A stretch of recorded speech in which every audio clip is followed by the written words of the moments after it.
Here's my garden now. I started these plants. They was real. I started them in the spring, and they was really leggy, and they I couldn't dig down too deep because the water level was too high in the ground. So I built these little boxes to try to get roots on the stems, and it turned out pretty good. Well, I'm going to try to explain what this video is about. There's a bag of poison that's going to go out to the garbage that I took off the fence. There's a mulberry tree that I pruned last year, and you can see all kinds of new growth on it. I'm going to have to prune it again. There's a pile of mulch right there that I got to spread on the garden area. Down in the right-hand corner is a pile of trimmings and stuff off of my neighbor's bushes that I'm going to have to haul to the compost. It all takes time to work on this area, and this area here, I had poison growing up that fence, and I had a bunch of blackberry bushes, and I had to dig all them out. I had a bunch of timber in the ground. I had pallets all around this area. It was a real eyesore. So I eliminated all that, eliminated the poison off the fence, and I'm slowly building this area back up. I've taken some river gravel and spread out over this area to try and get some rock dust from the river gravel. And you can see it's a work in progress. I made me a stand there that I can work on out of pallets. Here's the blackberries, putting newspapers down, keep the weeds down, putting straw over top of them. The blackberries are starting to get new growth on them. I water them every day, and that's the secret to berry bushes. You got to keep them watered. Some people will see a stick there and they won't water them, and they've got to have water. Here's the plants of what they look like on September 14th. Today is September 18th, and they're doing really great. Sorry about the picture jumping around like it is, but I'm going to get some cattle panels, which are 5 feet wide and 16 feet long, and make a hoop up over top of these. And I just ordered from Growers Supply some 6 mil plastic to put over top of these cattle panels. I wish I'd had these cattle panels sooner, but I wasn't too sure on how to haul them in my truck.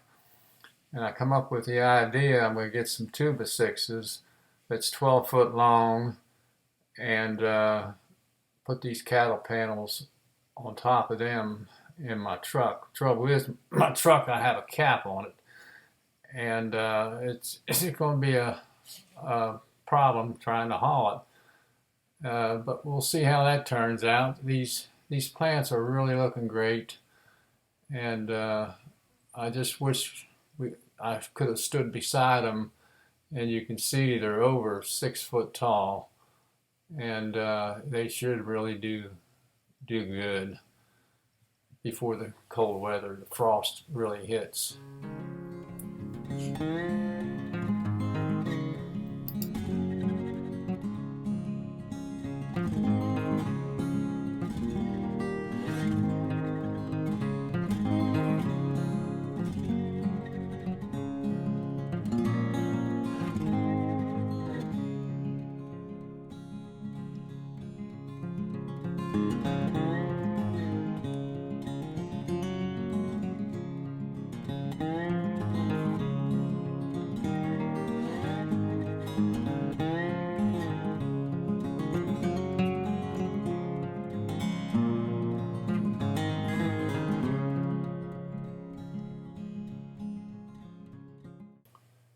Here's a driveway to my garage. The right side is 19 by 38 feet, and the left side is 19 by 25 foot. And I'm using this driveway sealant on it, and I used 7.5 5-gallon buckets to do the whole driveway, and it turned out pretty good. And you're about to see how I applied this stuff. I bought a paint stirrer that you stick in a drill, and you're supposed to turn the bucket upside down and then turn it back up, and I use this paint stirrer in a drill, and it mixed it up pretty good. It's takes a while for it to dry. You'll see streaks and stuff.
Well, folks, I'm trying to finish the driveway up. I had 6 tons of topsoil in the driveway. I moved it all out.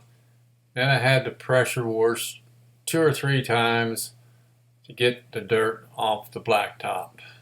So I went to Lowe's and I bought 4 5-gallon buckets at $20 a bucket to finish this driveway up. After I pressure washed it the day before and did half the driveway, I had to wait for it to dry, and it was dry this morning, and I waited till it turned 70 degrees outside, and I applied the rest of the blacktop sealing to the other half. I've seen a few areas that I missed, and I'm thinking about going back over and going over them. It should be dry enough to walk on, just to paint a few areas.